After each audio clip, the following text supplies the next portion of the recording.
premise-based offering. There are some not service providers, there are some of their channel partners who will offer to house Skype for Business Server inside of a private data center and offer it as a hosted service, but basically it's still the premise platform, it's just located somewhere else. You also then have inside the cloud, the first cloud thing that became known as Cloud PBX. And Cloud PBX was not based on Skype for Business. It was a completely rewritten application for the cloud. Since then, they've decided the Cloud PBX, well, that wasn't maybe a great idea, so let's start something new. So when they brought out Teams, they then began work to bring out a Teams calling feature, and that right now is called Phone System. And so what you have is 3 different application sets for Microsoft. You've got the premise version, you have Cloud PBX, and you have Phone System. Now, the reason a customer would choose any of those obviously is based on deployment, but also based on feature set. Skype for Business Server has the largest feature set of any of the Microsoft products. Cloud PBX comes in number 2, and Phone System comes in a pretty distant third. This Phone System's only been out, it's January, it's only been out about 3 months really. It's been in testing for a little bit before then. So there's just not many features there.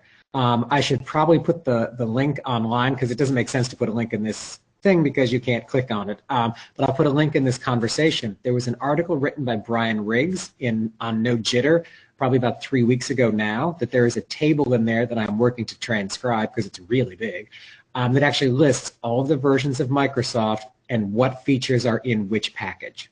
So if you have customers who are specifically looking for something, that's a way to sort of very quickly find out if Microsoft has it. So once you're inside the portfolio and you're going to the cloud, what you wind up with is, so Phone System and Cloud PBX are available as add-ons to the E1 and E3 suites within Office 365. E5 includes it. So that's the way that you can get it. So as the little box below shows, when you buy E1 and you add Cloud PBX, that's the cost of it. When you buy E3 and you buy Cloud PBX, that's the cost of a license, et cetera, for E5. And so Microsoft, not publicly known really for doing discounting on these, but I'm sure customer walks in, I have 10,000 users, they're going to come off the dime a little bit. We just don't know exactly how much at this point. Also know that there is another component to the pricing, calling plans. So that just gives you the feature set. In essence, if you didn't sign up for a calling plan, you'd be billed per minute for everything. So there are calling plans.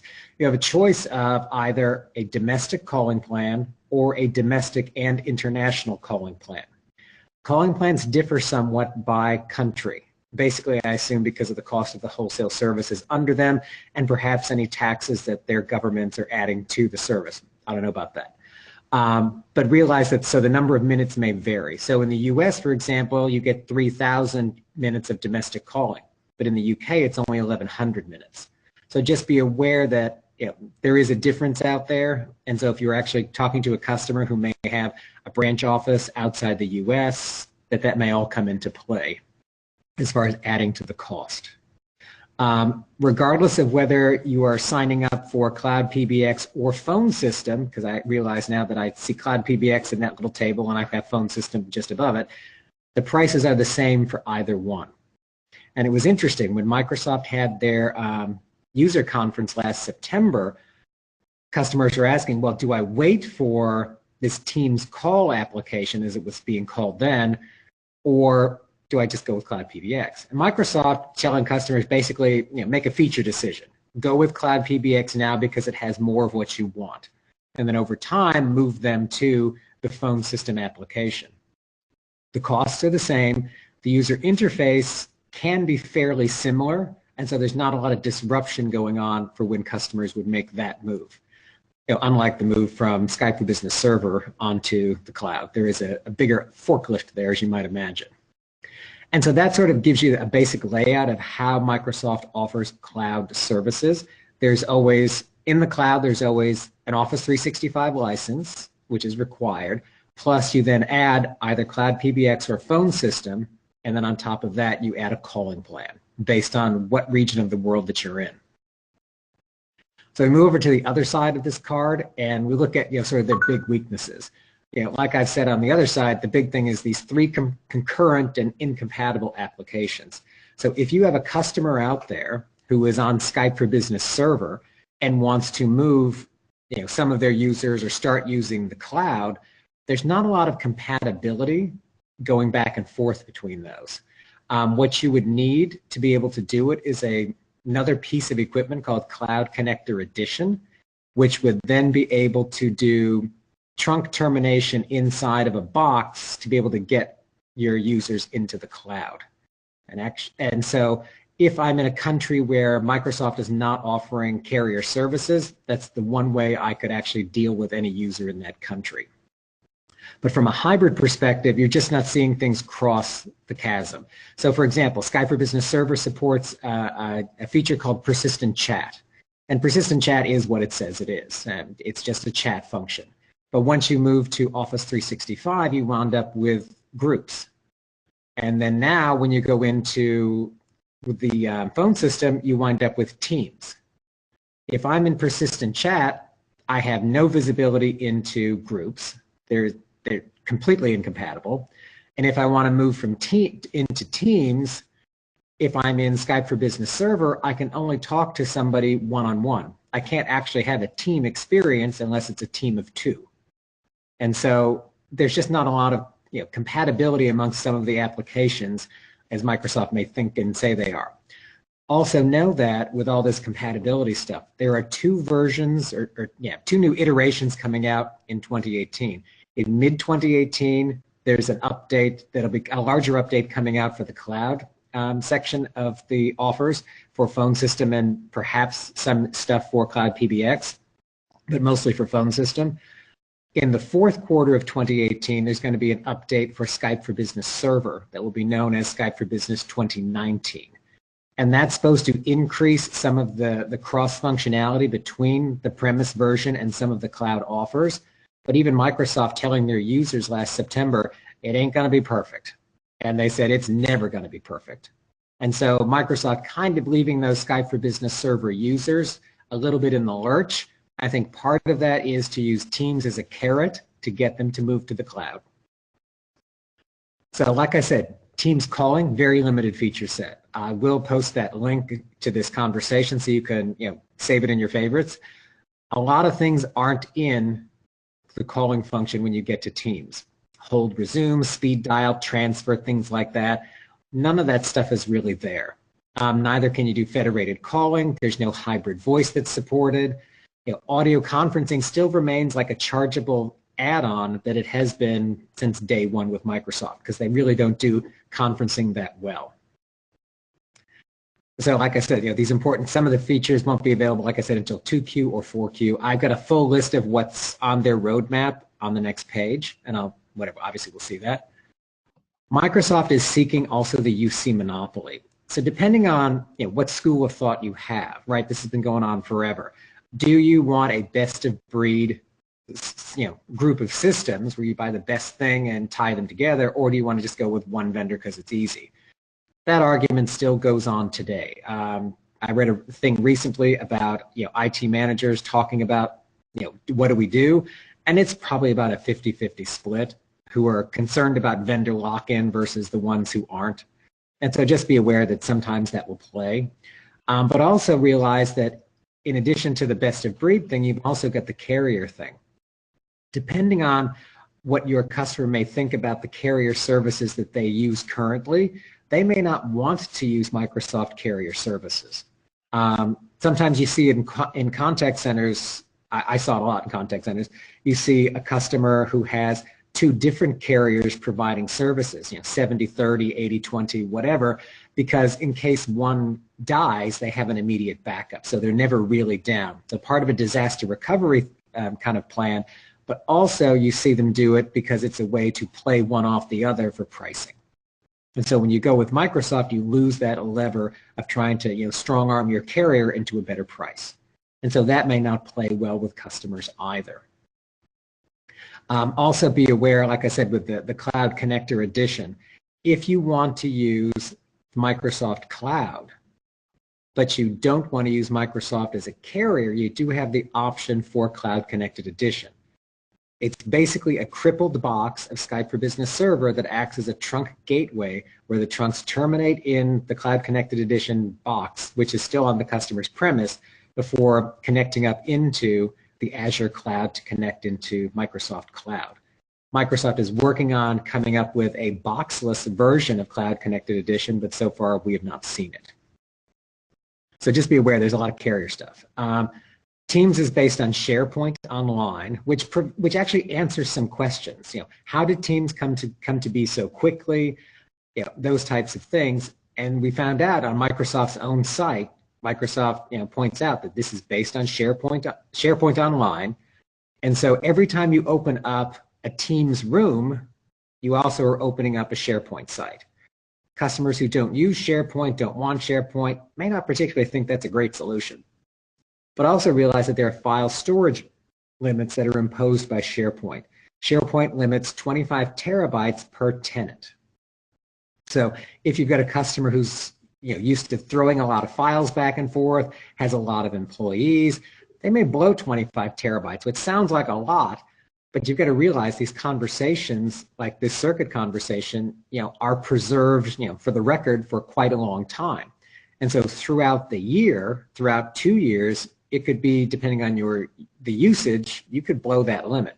And that would cause, obviously, a problem for the customer as far as archiving, having access to information. So figure that out as well, if that's a thing for customers. Guest access problems. Teams still has guest access problems. I mean, I've been working in Circuit for, I don't know, since day one. And it's easy enough to get guests into Circuit. They can pretty much do whatever they want to do. They can have pretty much as many as you want to have, as long as the Circuit conversation supports that size. You can't have 10,000 guests because a single room wouldn't support 10,000 users. But you can do what the room would support. When you look at guest access, Teams only supports 80 participants in a conference. With Circuit, it's 1,500. So pretty much every business is kind of covered on that one, except enormous businesses.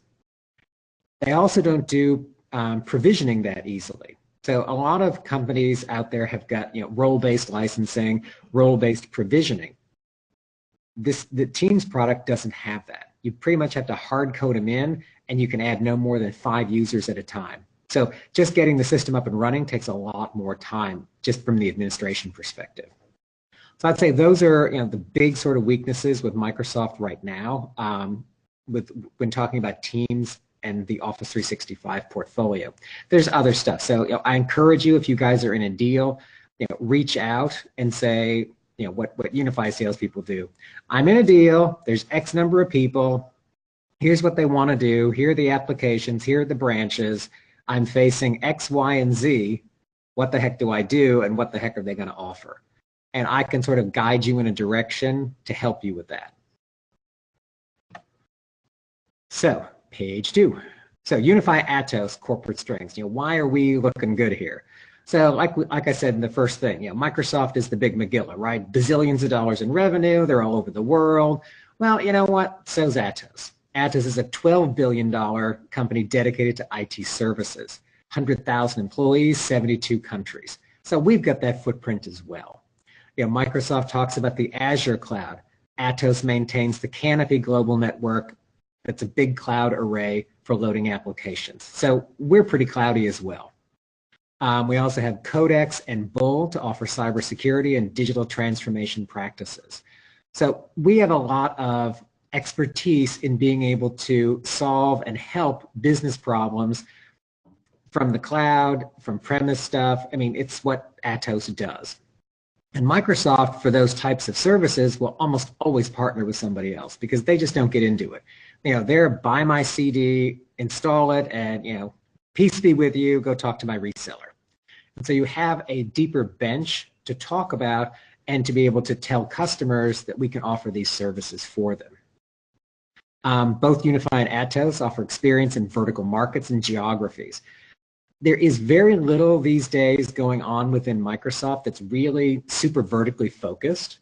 So like, Atos and Unify, financial services, retail, those types of things, we have specific practices that deal with them and their specific needs. Most of those needs deal with how do you connect to specific vertical applications, how do you enable them to work together. We have that experience. Again, Microsoft is going to be more so, yeah, okay, go talk to my reseller. Unify is dedicated to the UC and collaboration business.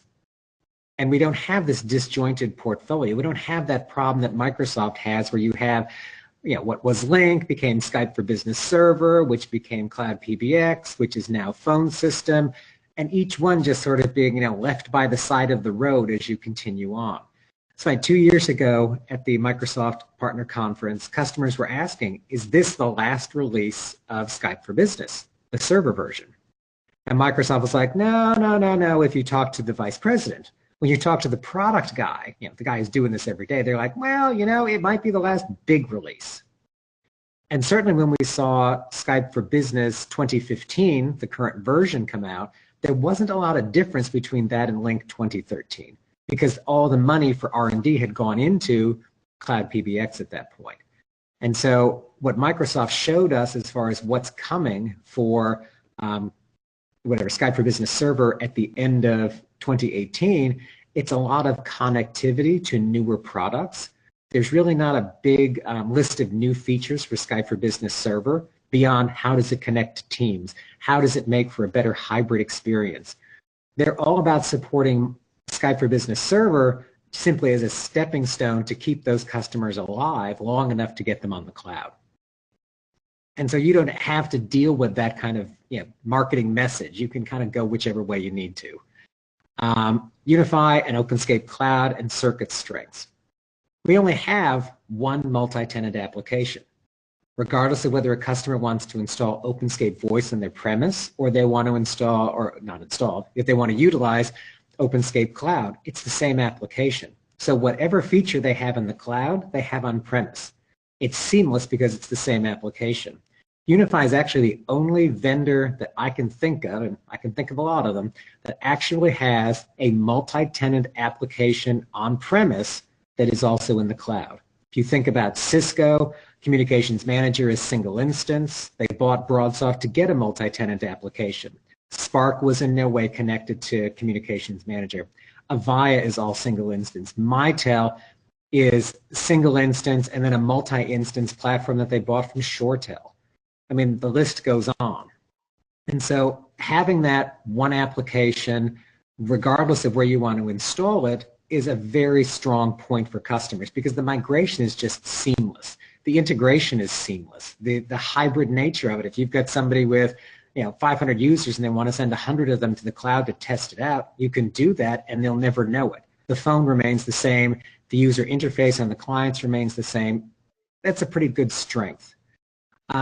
Also, like I said, we're not competing with carriers. We're supplying the application and letting it go from there. So we're not going to eat your lunch personally either. Same idea. Circuit supports all types of users on all types of telephony systems. That's another piece of uniqueness. I mean, I was actually talking to someone yesterday about a deal, in Europe. And the deal was customer had a bunch of Cisco and a bunch of Skype for Business Server stuff. And they wanted to sort of make an interim step before they went fully to the cloud because they didn't think the cloud had what they needed at that point. And so we had the thought of, well, okay, so do we just pitch OpenScape Voice and tell them to scrape everything away, which I think was a losing proposition, or do we go to them and say, keep all that stuff, keep the Cisco, keep the Microsoft, we'll give you Circuit on top of it as the user interface as well as the team collaboration application for both systems because Circuit will connect to both of them. And that's actually the way they're going to go forward. So it was an interesting thing that if you have customers out there who say, well, okay, I want to dip my toe in the cloud, or I have multiple vendors of PBXs that I'm not quite ready to get rid of. I haven't sweat the asset. It's still working fine. Whatever they tell you, you can say overlay Circuit on top of it and get started on the cloud experience, but you can still utilize what you need to on your premise stuff. And that's unique in the marketplace. Nobody else is offering that. Every other team collaboration application is dedicated to the installed base of the manufacturer. You know, Cisco Spark only works with Cisco. Teams only works with Microsoft. And so you've got a good strength there in that. Circuit maintains one of the largest installed bases for team collaboration. We have over 500,000 paid subscribers. That's pretty good. OpenScape Cloud works with carriers and SPs. Like I said, it's that win-win situation. Microsoft is trying to cut carriers out of the deal. So Microsoft is not completely, horrible and terrible. So what are their strengths? Company level strengths. I mean, let's face it. Microsoft walks in and customers kind of go, what new do you have? I mean, it's just a hand-in-glove relationship because Microsoft has been so strong in every PC that has probably ever been minted inside of a business organization for the last 30 years. So they have that ability to just walk in and present to whoever the heck they want to because they have that recognition. From a product perspective, for Office users, I will say if you are already using Microsoft Office, which 90% of the world probably is in the business world, the connectivity between other Microsoft applications is incredibly impressive. It's not perfect, but it's impressive. So for example, you can be inside Teams today and say, we're having this conversation in Teams and I load, PowerPoint deck in there. I can, from the conversation, click on the file, it opens inside Teams and allows me to, because it basically is connected into PowerPoint Online, opens up inside PowerPoint Online, inside Teams, I'm able to start editing it inside the conversation without having to save it to a desktop or anything else. Not only can I do that, I can be in a conference, like we're all in a conference, fire up the file, just like the file is on the screen that you're seeing, and we can co-author and co-edit the application live in real time. That's pretty impressive. And so as far as connecting to their own portfolio, they do a pretty good job of that. Also, AI bots and translation services, I would call the translation piece especially market leading. They've got the ability, which came out of the Skype consumer stuff, by the way, the ability to, when you're in a broadcast mode, and that's one of their cloud features called broadcast, where literally it's a broadcast. One guy talks, up to 10,000 people can listen, but there's very little actually to no interaction between the audience and the speaker. But in a situation like that, say a CEO is going to give, a chat to the troops, you can, if you're doing that inside using their translation services, while you're watching it in broadcast, you can actually select what language you want the real-time transcription to show on your screen. So the guy's speaking in English, you can see French on the screen. You can see any number of a bazillion languages translating it in real time on your screen. Pretty good. Closed captioning and multi-language. Ability to send one bill to the customer. So again, that's that double-edged sword. Some customers may like the fact that I don't have to talk to AT&T, I don't have to do anything except sign up with Microsoft, I pay my bill, and I get my PSTN services, I get the application, and it's one and done. And so for some customers, that's going to be a strength. Note, aside from being part of the Teams UI, I have really no strengths for phone system. As I said, I'll post that link to the system features. Once you sort of do a quick peruse through the features, you'll understand there's nothing special about it. There are a lot of cloud-based communication systems in the world that have more features than phone system. And I would say probably all of them do. There's just not a lot there right now. That may change in 6 months, we'll see, and Microsoft obviously is going to be continuing to improve it, but realize that Cloud PBX has been out for a couple of years, and it still doesn't even match the feature capabilities of Skype for Business Server. So it could be a pretty long road. So finally, wrapping up the bottom corner, these are what is currently available on Skype for Business Server, but that is not available in the cloud. So if you look at the second quarter to fourth quarter, Consumer Skype Federation is going to come. Boss Delegate is going to come. Call queues coming. So all of these things that I list in there are what's coming in those two releases, meaning they don't have it now. No roadmap, meaning it's beyond 2018. Camp on, caller ID display, which seems like a no-brainer, but there it is, call waiting, IVR, hunt groups. So hunt groups is interesting.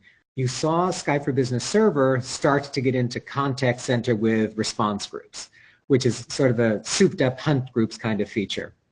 Then they went to Cloud PBX, and that kind of also started in the last year picking up, trying to do hunt groups.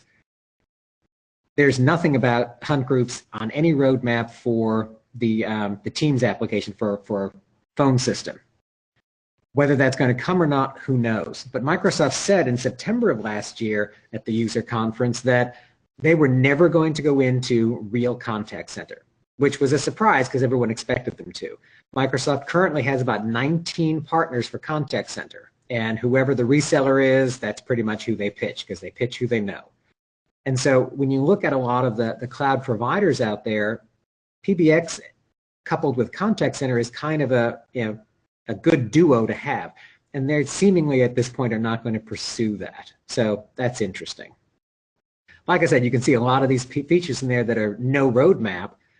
There's a lot of interesting features there that aren't going to be on the roadmap. So I think that gives you an entry point to a customer saying, well, should I do this? Well, do you use any of these features? Because you're not going to get them at least in the next year. Meanwhile, I can talk to you about OpenScape Cloud and Circuit, and yeah, by the way, this stuff's kind of there. So I think you've got a much better way to position OpenScape Cloud when you read what's not on the roadmap, what's still coming from the roadmap. And that's it for Microsoft. If there are any questions. No one broke in, but I know I talked fast.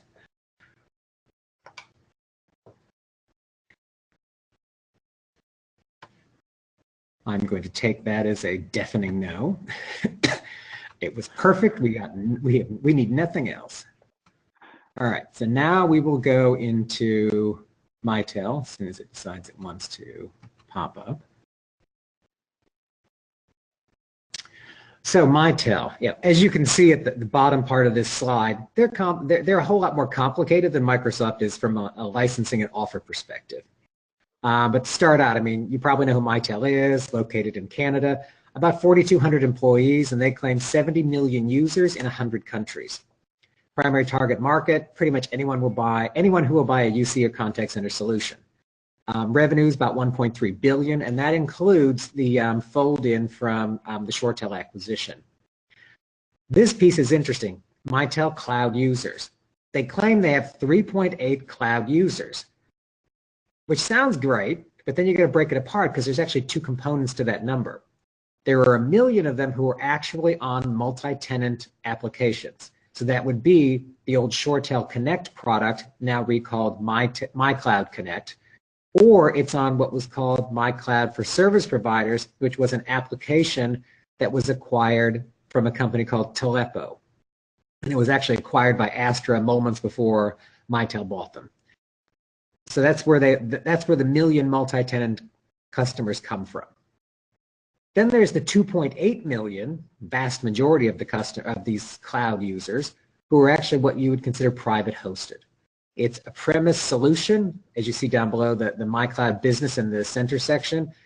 That's basically a premise PBX thrown up into a private data center, and Mitel calls that, counts that as part of their cloud users. So realize when Mitel's out there, oh, we're number one, well, let's break that apart. Because before Mitel bought ShoreTel, they really didn't have a multi-tenant offer to serve the US market. So let's go through the portfolio because it's, like I said, a big one. So you've got MiCloud Connect, which is their multi-tenant UC and contact center offering that came from the ShoreTel acquisition. ShoreTel acquired it from their purchase of M5. And so it's a multi-tenant application. It works with ShoreTel's old premise solution, and it also only supports Mitel's handsets, their phones. MiCloud Business is a single instance of MyVoice Business hosted in a private cloud. So it's that old PBX, thrown in somebody else's closet, and suddenly it's in the cloud. MiCloud Flex is new. They used to call it MiCloud Enterprise until about 20 minutes ago. It's also a single instance of MyVoice Enterprise, which is just whatever, a naming thing. net, it's the same hardware as My Voice Business. It's just for users who want a larger footprint. So if I've got under 1,000 users, My Voice Business. If I have over 1,000 users, it's MiCloud Flex. It's the same thing, only it's bigger. So think of it as OpenScape Enterprise Express versus OpenScape Voice. It's the same application, it's just implemented in a slightly different way. MiCloud Contact Center, repurposed for private hosting of the MiCloud Business and Flex. So it's the My Contact Center premise platform, which they acquired from Prairie Fire, that they then allowed to be installed into MiCloud Business and Flex. When you go to that hosted route, you only have 100 combined agents and supervisors, which is not really big. There's a second cloud contact center offer that's MiCloud Contact Center Live, which is actually just an OEM of a LiveOps application, and it's only available in the US. MiCloud for Service Provider, like I said, Astra acquired Telepo, who was, all of them acquired by Mitel. It's basically sold in EMEA, and it's similar to like a BroadSoft offer where they have an application that they sell to a carrier, and then the carrier then resells those services. Mitel used to have a thing, you may have heard of it, called MiCloud Office. And MiCloud Office was a Mitel-hosted instance of the Telepo offer that Mitel sold direct. And that's since been killed and been replaced with the MiCloud Connect, the old ShoreTel product. So, Mitel weaknesses, Mitel's cloud, similar to their on-premise products. Often limited by geography and then unsuitable for global operations. So if you think of MiCloud Connect, really only a US product, some Canada. MiCloud Business and Flex is global, but it's kind of a hosted thing. MiCloud for Service Providers is really only sold in Europe. And so if I am a customer who is multinational to try to go to the cloud with Mitel, it's going to be difficult because obviously MiCloud Connect and MiCloud for Service Providers are two completely separate applications that don't connect to each other at all. So sure, you could sign one contract theoretically, but your users would be two completely separate islands. You might as well sign some with Mitel or MiCloud Connect, and some with 8x8 or Ring Central. It's just they're so different. They're not compatible.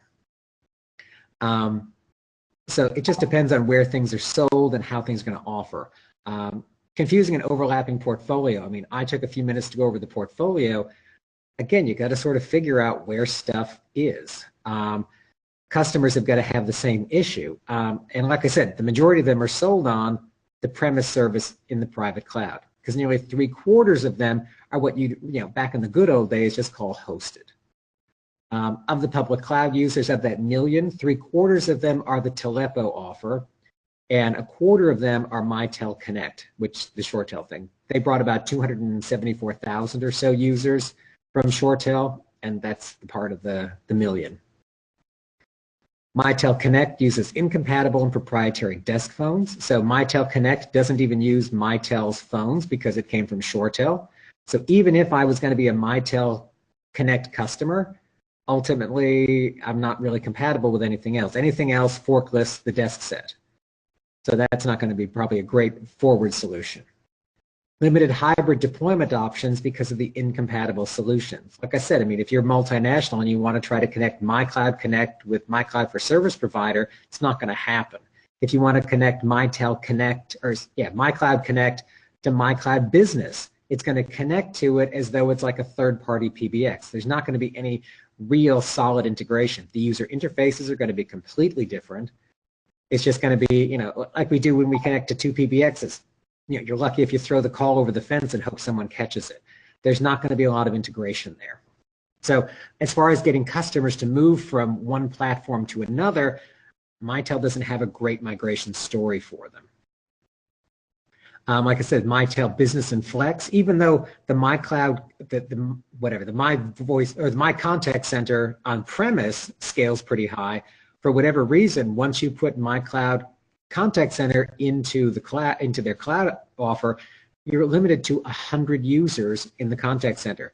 Even with mobile units, even though you're using the MyCollab application from premise, you're still only limited to 100 mobile users when you deploy it as a hosted cloud service.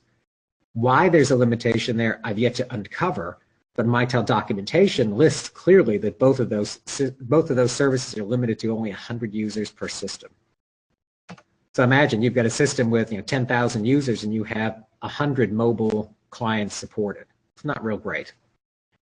So OpenScape Cloud and Circuit strengths. Be aware that most of these are probably fairly similar. Like I said, from the Microsoft thing, we have a single multi-tenant application for premise and cloud. We allow customers, basically free movement back and forth. I've yet to hear about it, but there could be customers out there who move to the cloud and go, oh my God, I need to go back to the premise, and to pull customers back or to pull users back. You can do that. Mostly it's obviously used for moving customers in the other direction. Mitel's big problem comes from the fact that there was a lot of acquisitions. I mean, I've got a slide in a deck when I teach a bigger Mitel class is Mitel's history of acquisitions, and it's just enormous. There's so much of it is acquisition. I mean, Astra themselves had 4 or 5 acquisitions under their belt, and then Mitel acquired them. And Mitel and even Astra were not really good at simplifying their portfolio. I mean, everything is just still sort of supported. And so I think for customers and for Mitel, being able to have a unified portfolio strategy is next to impossible. And so unless you've got a customer who's already in that situation, who's already in that Mitel situation, I don't see that a new customer, now let's say it's an Avaya customer who decides they want to move to cloud, I can't imagine them looking at Mitel thinking, oh, this is a really good offer. I mean, I think you're able to walk in there with OpenScape Cloud and say, one offer, ready to go, true cloud. Oh, and by the way, Circuit's got a heck of a lot of subscribers because it's a heck of a good product. They just can't match that. Mitel has a product called MyTeams. MyTeams is actually an OEM from a company called Moxtra, so they don't even make it themselves. OpenScape Cloud includes Circuit collaboration at all subscription levels. When you look at when you look at the MiCloud offer, MyTeams is not included in 2 of them and is included in the highest cost one. With OpenScape, you just get Circuit. You don't have to pay more for it. Circuit supports all types of users, all types of telephony systems. Again, the same thing that I said with Microsoft. If you have those customers with a multi-vendor installation base, you can walk in there and say, I have something that can unify those. Every time I say unify, it just seems like it's a commercial, doesn't it? It's an odd word to have a word that's used like that as a name. Anyway, so Circuit maintains, like I said, one of the largest installed bases of team collaboration. Over 500,000 paid subscribers. It's interesting when you look at somebody like Slack, who's probably got a lot of subscribers, how many of them are paid, and how many of them have the WebRTC collaboration, audio, video stuff that we do. None of them, because Slack really doesn't support that very well. OpenScape Cloud works with carriers and service providers for win-wins. Microsoft is weird. It just depends on what you're going to buy as to how and if they're working with a carrier. So it's an interesting point from a customer perspective what they think of that. Atto's corporate strengths, these are the same that were from the other one. We're big in IT services. We can offer them a bunch of different things that Mitel doesn't. And we don't, the last bullet is to Mitel. Unify is dedicated to UC, and we don't have this disjointed portfolio. We don't have this history of acquisition after acquisition that we have to try to get to work nicely together. OpenScape Voice, even back in the mists of time, was the HiQ 8000, which came from, at the time, the Siemens Carrier division. So we're very much a company that builds on what it builds and doesn't just go out and buy the whatever the interesting hot thing du jour. We build the hot thing du jour, and that makes for a much more seamless portfolio. But let's say Mitel's not without their strengths. From a corporate level, their cloud segment is growing pretty quickly, and analysts, for whatever reason, love it. But it's interesting. They're growing quickly, but it's not quickly enough to offset their premise revenue declines. And you find that with some companies that are moving to the cloud. Interactive Intelligence, for example. Interactive Intelligence really was moving quickly into the cloud, but it wasn't fast enough to stem the erosion of their premise business. And ultimately, Interactive was bought by Genesys. The analyst houses, I don't know if they can't read or if they just put things in different buckets, but it's interesting to hear them talk so glowingly about Mitel's cloud, where the vast majority of it is actually a hosted offer. Yeah, it's always seems strange to me. Gartner's latest UC Magic Quadrant, Mitel is a leader, Unify is a visionary. But if you look then at Aragon Research, who, I don't know, different analyst house, different thing, Unify is a leader there in their latest report. And Avaya is also considered a leader. No, Avaya is below us in what they call an innovator space. And so customers I know like to use Gartner reports and some other reports as sort of a consumer reports of what I should buy. You know, how many of us have seen an RFP that says, you know, I'm only issuing an RFP to people who are in the leaders quadrant. But there are different analyst houses in there and different leader quadrants. Product offerings and strengths. Individual point solutions have some strengths. The problem is the overall portfolio is just so disjointed. I mean, yeah, you might have some really great, interesting thing in the MiCloud Connect application, but it may not transfer once you try to move it. Well, it's not going to transfer geographically because it's not going to get outside pretty much the US. And even though you could get it out of the US, let's say you could, because ShoreTel had just started selling the product inside the UK. So let's say you have, you're hanging off the UK instance, but you have other offices in continental Europe. It's not sold there. You'd have to be finding somebody with the Teleco product to not really integrate. Regardless of how you guys sell OpenScape Cloud or to who you sell it to, it's the same application everywhere. There is no integration point. It's just all part of the same thing. And I think there's an elegance to that. I think there's a simplicity for customers. It just seemingly makes it a whole easier proposition. So that's my take on Mitel and MiCloud. If you've got any questions, let's hear them now.